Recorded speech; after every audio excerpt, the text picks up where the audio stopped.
दौड़ता हुआ आया और पिताजी की गोदी में वह बैठने लगा। बगल में सुरुचि खड़ी थी। सुरुचि गई और उसने जाकर के बालक का हाथ पकड़ लिया, ध्रुव का हाथ पकड़ लिया और कहा, सुन, तू अभी पिताजी के गोदी में बैठने लायक नहीं हुआ है।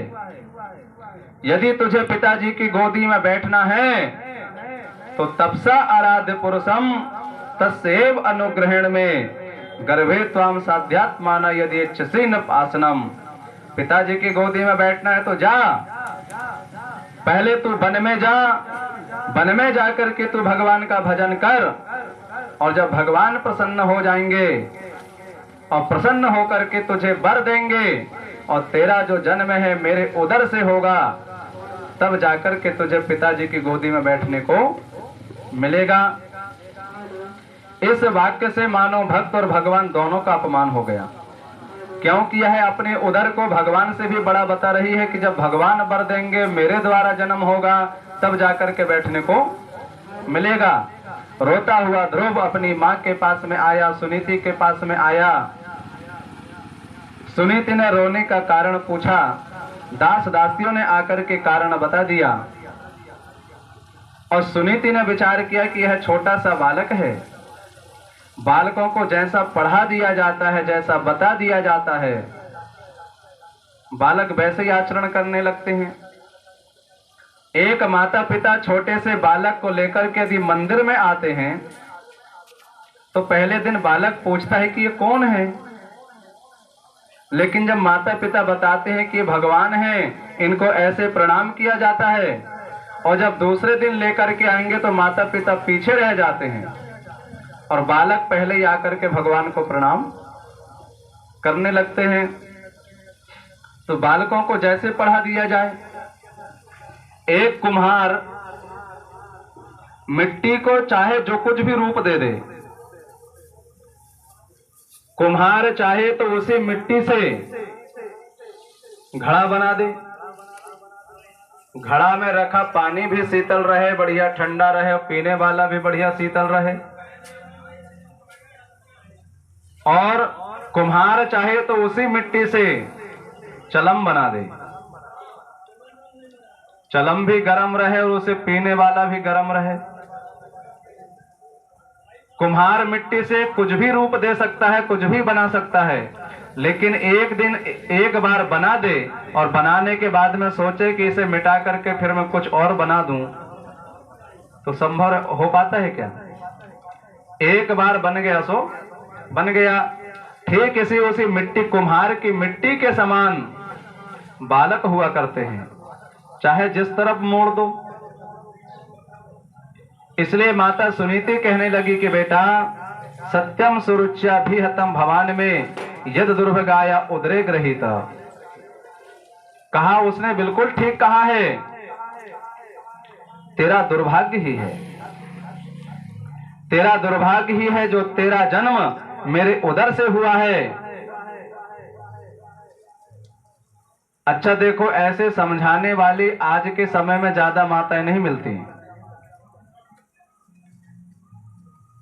आज के समय में माता पिता कहते हैं बेटा डकैत बन जाना कोई बात नहीं, चोर बन जाना कोई बात नहीं, बदमाश बन जाना कोई बात नहीं, लेकिन माता पिता को डर लगता है कहीं बाबा जी ना बन जाएं, कहीं भजन करने वाले ना बन जाएं।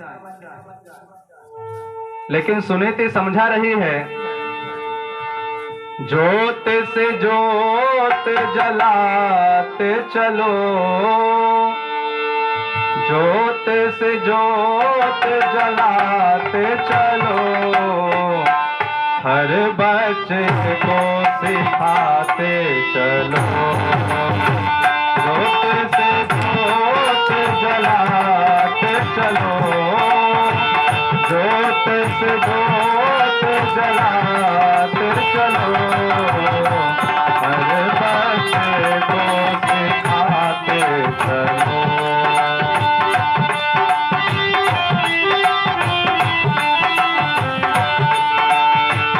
काश कलम और हाथ कर दो, काश गमला लगा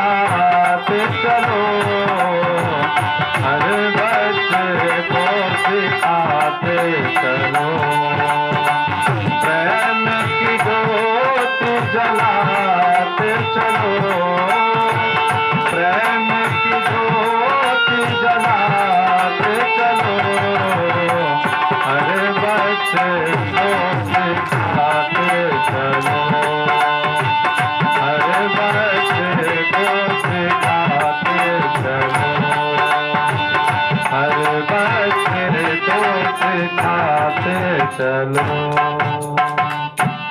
इसलिए माता सुनीति कह रही, बेटा उसने बिल्कुल ठीक कहा है। शास्त्रों में कुछ माताएं की कथा आती हैं जिन्होंने बालकों को भजन में लगाया। भक्तमाल में कथा आती है माता मंदालसा की। मंदालसा ने अपने पिताजी से कह दिया कि पिताजी मैं विवाह नहीं करूंगी, और कहा विवाह करूंगी तो मेरी एक शर्त है। कहा शर्त क्या है? तो कहा जितने भी बालक होंगे मैं सबको बाबा जी बना दूंगी, सब भजन सबको मैं भजन में लगा दूंगी। तो शर्त के अनुसार उनका विवाह हुआ। प्रथम बालक का जन्म हुआ तो मंदालसा ने उसे भजन करने के लिए वन में पहुंचा दी। दूसरे बालक का जन्म हुआ, उसे भी उन्होंने भजन में लगा दिया। ऐसे मंदालसा ने 6 बालकों को वन में पहुंचा दी। लेकिन जब 7वें बालक का जन्म हुआ, पति जी बोले कि देखो 6 बालक तो चले गए, अरे कम से कम एक बालक को तो रहने दो।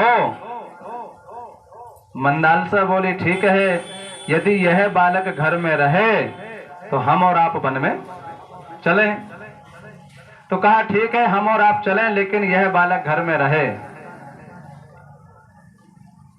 मंदालसा ने जाते समय अपने बालक को एक ताबीज दे दी और कहा कि बेटा जब संकट की घड़ी आवे तो इस ताबीज को तुम खोल करके देखना।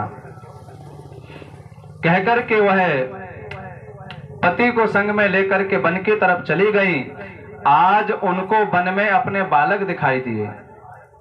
मंदालसा ने अपने बालकों से कहा कि बेटा तुम सब तो आकर के भगवान का भजन कर रहे हो, लेकिन अभी तुम्हारा सबसे छोटा भाई है जो अभी भी ग्रह में फंसा हुआ है। कहा तुम उसे भी लिवा लाओ। बालक गए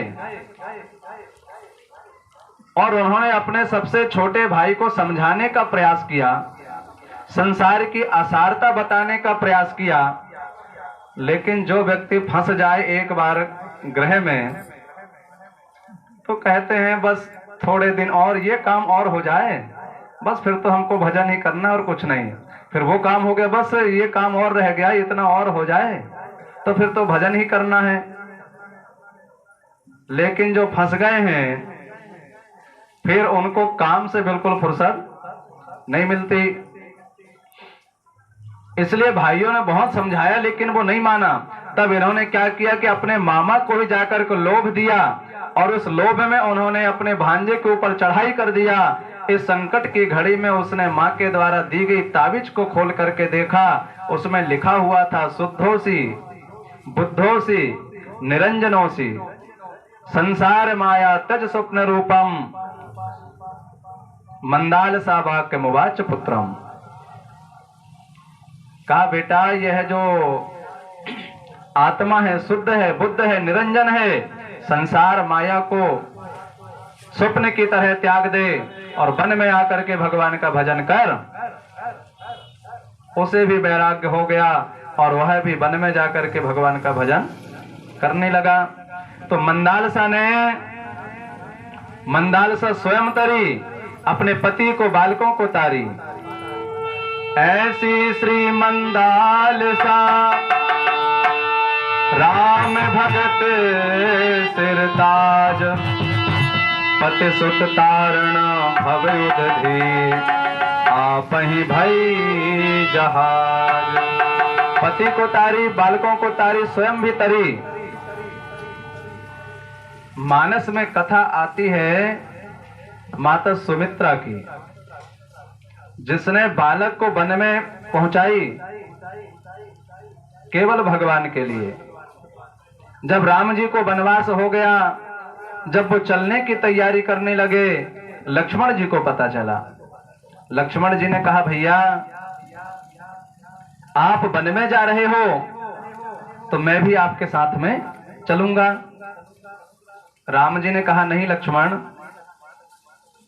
वन को मैं जा रहा हूं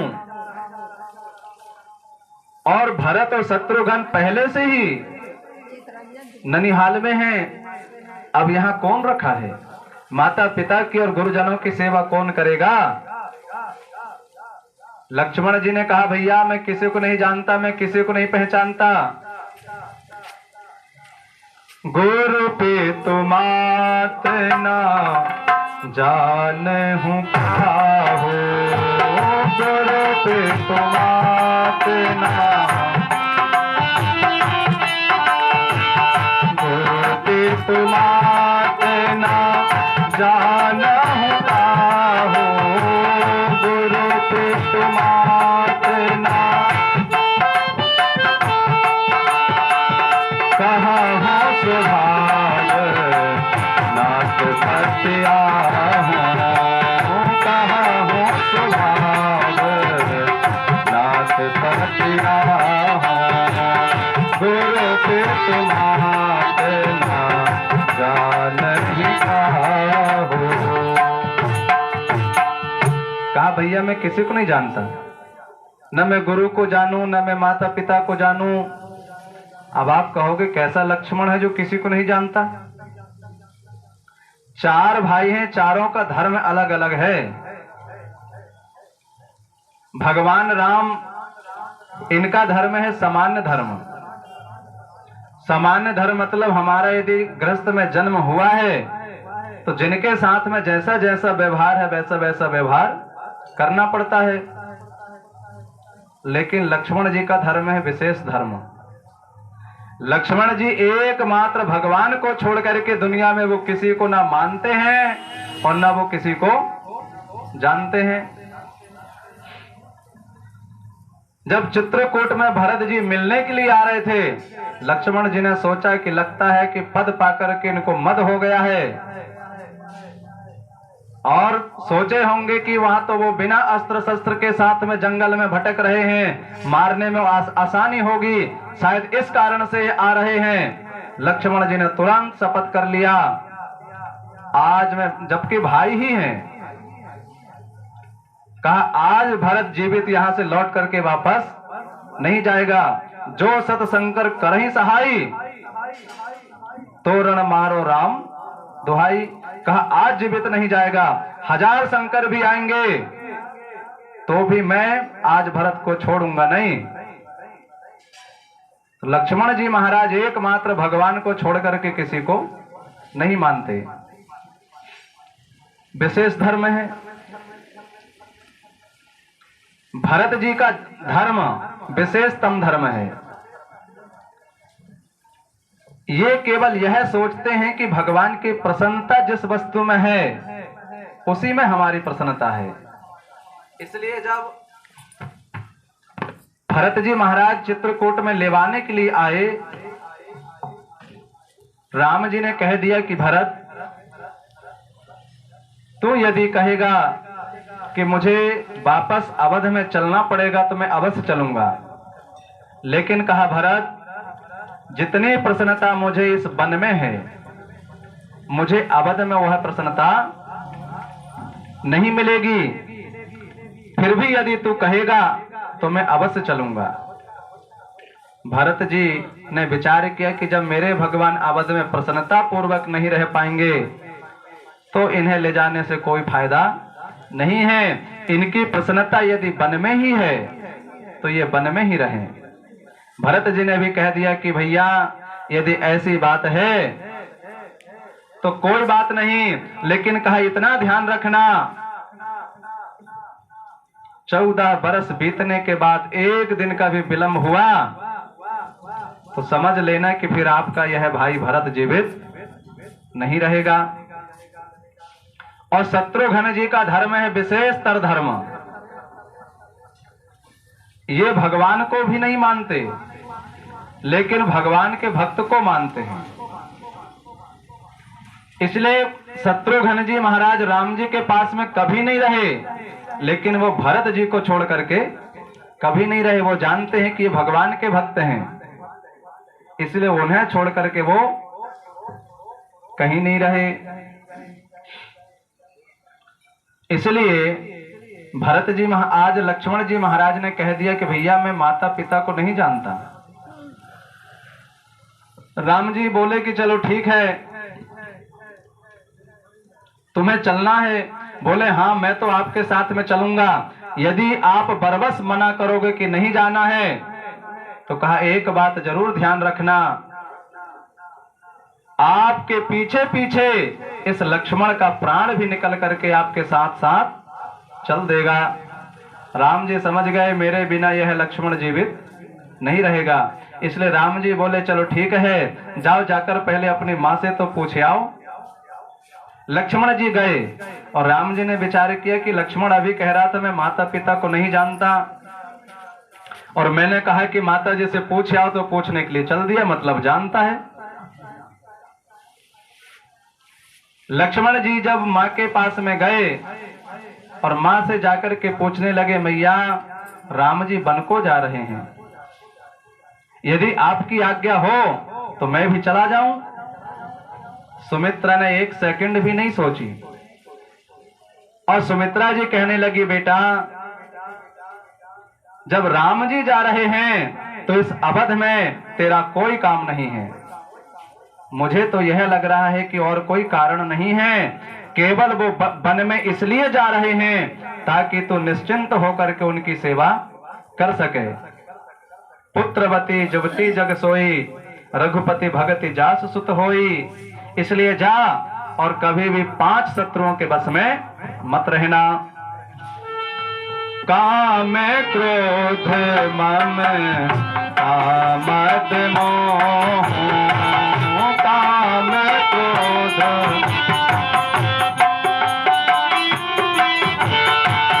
जनो सपने हो इन्हें बस हो, जनो सपने हो इन्हें। काम क्रोध मम कामद मोह, काम क्रोध मम कामद मोह, जनो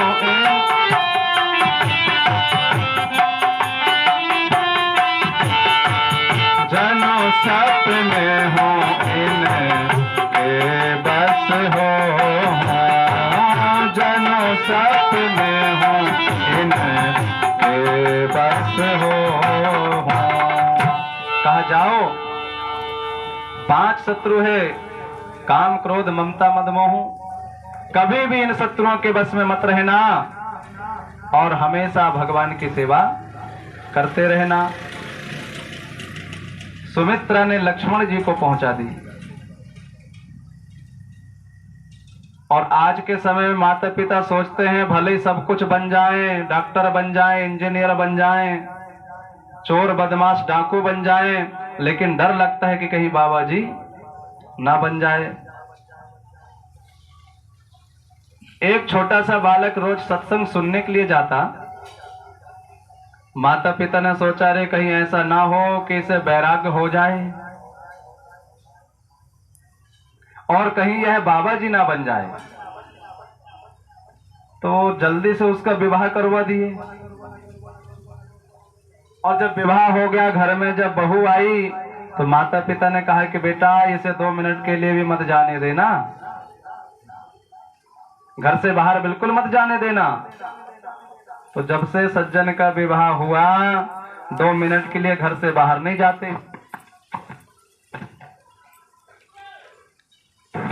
एक दिन उसके मकान के सामने से गुरुजी निकले, तो उसने देखा कि गुरुजी जा रहे हैं, तो गया और जाकर के ऐसे पैर छुआ। गुरुजी ने पूछा कि बेटा क्या बात है, आजकल सत्संग में नहीं आते? तो उसने कहा गुरुजी विवाह हो गया है ना, इसलिए नहीं आ पाता। गुरुजी ने कहा बेटा विवाह हो गया सो तो अच्छी बात है, लेकिन विवाह थोड़ी रोकता है कि सत्संग में ना जाओ। कहा गुरुजी ऐसी बात नहीं है। कहा फिर कैसी बात है? बोले बात यह है कि जिसके संग में विवाह हुआ है ना वो बहुत अच्छी है। गुरुजी ने कहा तुझे कैसे मालूम कि बहुत अच्छी है?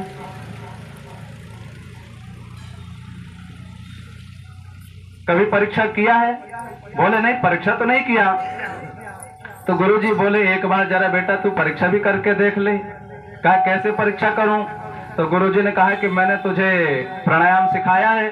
बोले हाँ। कहा तू अभी अभी जा और जाकर के उनसे कहना कि बढ़िया बढ़िया खाने की इच्छा हो रही है, वो बढ़िया बढ़िया बनाने में लग जाएगी और तू प्राणायाम करना, अपने प्राण को सिर में चढ़ाना और बढ़िया पड़े पड़े देखना। तो उसने कहा ठीक है। वह गया और जाकर के उसने उनसे कहा कि आज मुझे बढ़िया बढ़िया खाने की इच्छा हो रही है। अब वो बढ़िया बढ़िया बनाने में लग गई और सज्जन ने प्राणायाम किया और लेट गया। जब बढ़िया बढ़िया बन करके तैयार हुआ, अब वो उठाने को आई, प्राणनाथ प्राणनाथ। अब प्राणनाथ रहे तब तो बोले, वो तो स्वर्गनाथ हो गए। उसने जाकर के माता पिता से बताई तो माता पिता कहने लगे बेटा इतना बढ़िया बढ़िया बना है, इसको कौन खाएगा? अभी यदि रोना शुरू हो गया तो खा ही नहीं पाएंगे। कहा पहले हम तीनों मिलकर के खा ले में। तो तीनों ने बढ़िया खा लिया और खाने के बाद सोचने लगी इतनी बड़ी रात पड़ी है, अभी से रोना शुरू हो गया तो पूरी रात रोना पड़ेगा। कहा थोड़ा सो लिया जाए। तो तीनों सो लिए और जब सवेरे उठे तो कहा अब तो पूरा दिन रोना पड़ेगा। कहा एक काम करो, जो बढ़िया बढ़िया बना था थोड़ा और बचा है, थोड़ा थोड़ा और खा लिया जाए। तो तीनों ने मिलकर के खा लिया और अब रोना शुरू हुआ। जब रोना शुरू हुआ तो पूरा गांव इकट्ठा हो गया। गांव भर के कहने लगे अरे राम राम, कितना बढ़िया था, ये नहीं मरता हम मर जाते। कितना बढ़िया था, ये नहीं मरता हम मर जाते। जो देखो एक ही बात कह रहा था। इतने ही में पीछे से गुरुजी आए। गुरुजी ने पूछा अरे भैया क्या हुआ? सबने कहा गुरुजी आपका चेला तो नहीं रहा। अरे गुरुजी बहुत अच्छा था, ये नहीं मरता हम मर जाते, ये नहीं मरता हम मर जाते।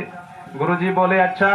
और गुरुजी ने झोली में से निकाला एक फूल और फूल में 3 बार लगाई फूंक और कहा भैया इस फूल को जो कोई सूंघेगा वो मर जाएगा और जो मरा पड़ा है वो जीवित हो जाएगा। सबने सोचा हे भगवान, ये मरा है सो मरा है, हम काहे को मरे। चुपचाप धीरे धीरे वहां से सब खिसक लिए। ये 3 बचे, ये बेचारे कहां खिसके। तो बूढ़े से कहा तुम सूंघ लो। तो बूढ़ा बोला गुरुजी अब बुढ़ापे में इनका कोई नहीं है, इसलिए जो हुआ सो हो जाने दो, कोई बात नहीं। बुढ़िया से बोला तुम सूंघ लो। बुढ़िया बोली गुरुजी अब इनका बुढ़ापे में कोई नहीं है, इसलिए जो हुआ सो हो जाने दो। उससे कहा बेटा तुम सूंघ लो। तो उसने कहा गुरुजी मैं माता पिता की अकेली हूं, यदि मैं मर जाऊंगी तो मेरे माता पिता भी रो रो करके मर जाएंगे, इसलिए जो हुआ सो हो जाने दो। गुरुजी बोले मैं सूंघ लूं? कहा है आप सूंघ लो, आपके तो आगे नाथ ना पीछे, आप सूंघ लो। गुरुजी ने सूंघ लिया, लेकिन गुरुजी तो नहीं मरे। जो मरा पड़ा था वो उठ करके बैठ गया और गुरुजी बोले बेटा देख लिया, सुर नर मुनि सब की यह रीति, सुर नर मुनि सुर नर मुनि सब की यह रीति, सुर नर मुनि सब की यह रीति, स्वार्थ लाग करन सब प्रीति, स्वार्थ लाग सुर नर मुनि सब की यह रीति, सुर नर मुनि सब की यह रीति। इस संसार में जितने भी हैं सब अपने अपने स्वार्थ में बंधे हुए हैं। स्वार्थ को देख करके लोग प्रीति करते हैं। इसलिए सुनीति समझाती है बेटा वन में जा और वन में जाकर के भगवान का भजन कर। और भजन कैसे करना? अनन्य भावे निज धर्म भाविते मनस्वस्थाप भजस्व पुरुषम। एकमात्र भगवान को अनन्य भाव से भजना, एक ही में मन बुद्धि और चित्त को लगा देना, ये अनन्यता है। एक को छोड़ करके दूसरे को न जानना और न मानना, यह अनन्यता है। एक श्रीपति कवि हो गए, सबके सब कवि अकबर के द्वार में जाते और अकबर की प्रसन्नता में कविता बना करके सुनाते। एक दिन अपनी पत्नी के कहने पर श्रीपति कवि भी अकबर के द्वार में गए, लेकिन वो भगवान के गीत गाते थे, भगवान के विषय में ही कविता लिखा करते थे। और जब वो अकबर के द्वार में पहुंचे तब भी वो केवल भगवान की प्रशंसा के ही कविता बना करके सुनाया करते, और अकबर भी प्रसन्न होकर के उसे खूब इनाम दिया करता। तो जितने कवि थे सबको अच्छा नहीं लगता कि बताओ हम अकबर की प्रशंसा में गाते हैं लेकिन उतना इनाम हमको नहीं मिलता जितना ये श्रीपति कवि को मिलता है। तो सबने एक दिन विचार किया और कहा कि एक काम करो, कल सबको एक कविता सुनाना है, एक कविता लिखना है, और वो भी अंतिम शब्द यह होना चाहिए, करो मिल आस अकबर की। और सबने सोचा कि आज ये बढ़िया फंसा है, अब तो कहना ही पड़ेगा कि करो मिल आस अकबर की, अकबर की ही आस करो। सबने ये शब्द जोड़ करके कविता बनाया और सबने अकबर की प्रशंसा में बनाया। लेकिन जब श्रीपति की बारी आई तो श्रीपति जी महाराज लिखते हैं, अब के कवि फनियान समान हैं, अब के कवि फनियान समान हैं, बांधत पाग अटब्बर की, तज एक ही दूसर को जो भजे, कटि जीव गिरे व लब्बर की। श्रीपति शरणागत श्रीपति राम ही सो, नहीं आस है काहू ही जब्बर की। शरणागति श्रीपति राम ही सो, नहीं आस है काहू ही जब्बर की। तजी हरि को दूसर को जो भजे, तो करो मिल आस अकबर की। इन्होंने भी अंत में वही शब्द लिखा, लेकिन कहा जो राम को, जो हरि की शरण में न जा करके इधर उधर के शरण को पकड़ता है, वो भजे इस अकबर को। इसलिए केवल अनन्य भाव से भगवान को भजना, माता सुनीति ने कहा। और 5 वर्ष का बालक ध्रुव माता की बात मान करके वन को जाते हैं। इधर नारद जी महाराज ने विचार किया कि छोटा सा बालक केवल 5 वर्ष का, अरे देखो तो सही बालक कच्चा है कि पक्का है, क्योंकि कई तरह के संत होते हैं, कोई असली होता है, कोई नकली होता है, कोई फसली होता है। अब आप कहोगे असली असली होता है, नकली नकली होता है, फसली कैसा होता है? कुछ लोग देखते हैं कि अब ये माघ मेला आने वाला है, तो 2-4 महीना से ही बाबा जी बनने की तैयारी शुरू हो जाती है। किसी किसी की बड़ी बड़ी जटा हो गई और कोई कोई बिल्कुल मुड़ गए, बोले हम तो मुड़िया बाबा हैं। और कहा मोड़ मुड़ाए 3 लाभ, मोड़ मुड़ाए 3 लाभ, सिर की जाए खाज, खाने को खूब मिले और लोग कहे महाराज।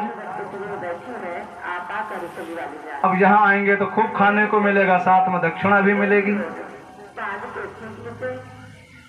तो कोई, लेकिन जब मेला समाप्त होता है, जैसे खेत की फसल नहीं कट जाती है पकने के बाद, ऐसे ही मेला समाप्त हुआ कि संत जी भी समाप्त। और कुछ ऐसे हो जाते हैं घर में भाई खटपट, तो बोले चल बाबा के मठ पर। और बाबा ने बताया काम, तो बोले हम तो रमते राम। और कुछ ऐसे हो जाते हैं, हाट का गुरु और बाट का चेला, सुबह मुड़ा और शाम अकेला। इसलिए नारद जी महाराज ने विचार किया, देखें तो सही बालक कच्चा है कि पक्का है। नारद जी आए और नारद जी महाराज ध्रुव जी को समझाने लगे कि बेटा तू क्षत्रिय है ना, इसलिए थोड़ा सा अपमान तूने सह नहीं पाया। अहो तेज है क्षत्रियाणाम मान भंग मृष्टताम, थोड़ा सा अपमान तुझे सहन नहीं होता है। सच्चे योद्धा सच्चे क्षत्रिय अपमान नहीं सह सकते हैं, जिनको सुनने की ताब नहीं वो चुप कैसे रह सकते हैं। ध्रुव जी महाराज से नारद जी कहते हैं, बेटा अभी तू बालक है और बालकों का एक ही लक्ष्य होता है, क्या? केवल खेलना। लक्ष्य आम है कुमारस्य सक्तस्य क्रीडनादिषु, तो तेरा भी लक्ष्य खेलने का होना चाहिए। बेटा ध्रुव बड़े बड़े महात्मा हो गए और उनका पूरा का पूरा जीवन बीत गया, लेकिन कभी उनको भगवान का दर्शन नहीं हुआ। मुनिया पदवीम यस्य निसंगनो रुज जन्म, भी पूरा जन्म उनका बीत गया। अब तू भी अभी से भजन करने के लिए वन में आ रहा है, तुझे क्या मिलेगा? नारद जी से ध्रुव जी हाथ जोड़ करके बोले कि भगवान आप बढ़िया बढ़िया बात बता रहे हो, लेकिन मैं क्या करूं? कहा क्यों? अरे कहा मेरी विमाता के वचनों के कारण मेरा जो हृदय है वह चलनी बन गया है। अब चलनी लेकर के यदि कोई दूध दोहने के लिए बैठेगा तो क्या होगा? दूध बह जाएगा। कहा महाराज इसी प्रकार से आप बढ़िया बढ़िया बात कह रहे हो, लेकिन मैं क्या करूं? मेरा जो हृदय है वह चलनी हो गया है, इसलिए आपके जो वचन है वह ठहर बिल्कुल नहीं रहे हैं, सब के सब वाक्य बह गए। इसलिए महाराज मैं तो घर से जिस काम के लिए निकला हूं मैं तो वह करके ही जाऊंगा, मैं तो भगवान का भजन करूंगा ही, अब चाहे जो कुछ भी होना हो वह होगा। नारद जी समझ गए कि बालक बिल्कुल पक्का है। अभी जो नारद जी कह रहे थे कि तुझे क्या मिलेगा भगवान का भजन करने में, अब वही नारद जी कहने लगे कि बेटा ध्रुव ऐसा क्या है जो भगवान के भजन करने के बाद में व्यक्ति को नहीं मिल जाता? धर्म अर्थ काम मोक्षाख्यम या इच्छ्रे आत्मनः एक एव हरिस्तत्र कारणम पाद सेवनम। एकमात्र भगवान के चरणों की सेवा करने से इसी मृत्यु लोक में रह करके व्यक्ति को अर्थ धर्म काम और मोक्ष चारों पदार्थों की प्राप्ति हो जाती है। अब आप कहोगे कि जीते जी अर्थ मिल जाए, धर्म मिल जाए, काम मिल जाए, बात समझ में आती है, लेकिन जीते जी मोक्ष कैसे मिलेगा? क्योंकि मोक्ष तो मरने के बाद में मिलता है, लेकिन नारद जी कह रहे हैं कि यहीं पर सब कुछ मिल जाता है। मोक्ष क्या? बोले संत संग संस्कृति कर अंता। जो संतों का संग है वह संस्कृति का, वह संसार का अंत कर देता है, और जब संसार का अंत हो गया तो समझ लो उसको मोक्ष की प्राप्ति हो गई। और जब भजन करेंगे तो संतों की प्राप्ति तो होगी। केवल भजन करने के लिए निकले हैं और नारद जी जैसे संत की प्राप्ति भई।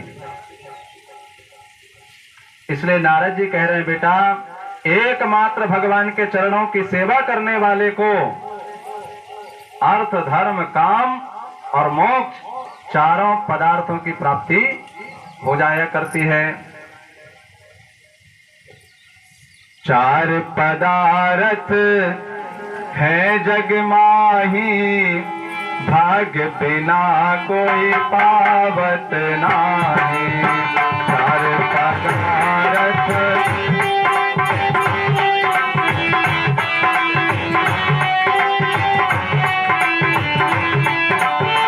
चार पदारथ है जग माही, भाग्य बिना कोई पावत नाही, चार पदारथ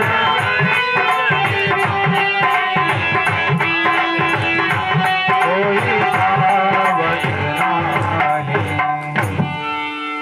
इसलिए नारद जी कह रहे हैं, बेटा ध्रुव, भगवान के चरणों की सेवा करने वाले को अर्थ धर्म काम मोक्ष चारों वस्तुओं की प्राप्ति हो जाती है। और नारद जी महाराज ने ध्रुव जी महाराज को 12 अक्षर मंत्र प्रदान कर दिया। ओम नमो भगवते वासुदेवाय, ओम नमो भगवते, ओम नमो भगवते वासुदेवाय, ओम नमो वासुदेवाय मेरे नंद नंदनाय, वासुदेवाय, वासुदेवाय मेरे नंद नंदनाय,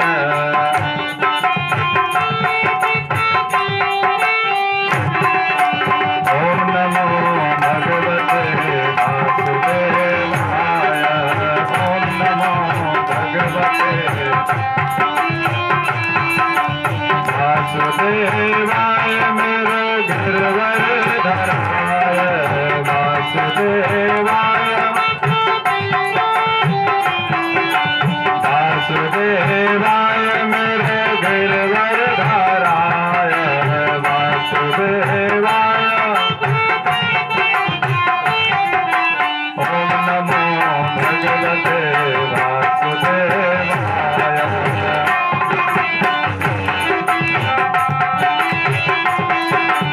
ओम नमो भगवते वासुदेवाय, ओम नमो भगवते, ओम नमो भगवते वासुदेवाय,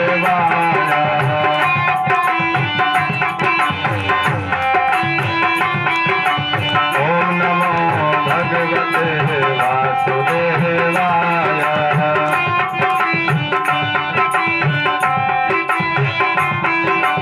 ओम नमो भगवते वासुदेवाय, वासुदेवाय। ध्रुव जी महाराज को 12 अक्षर मंत्र प्राप्त हो गया।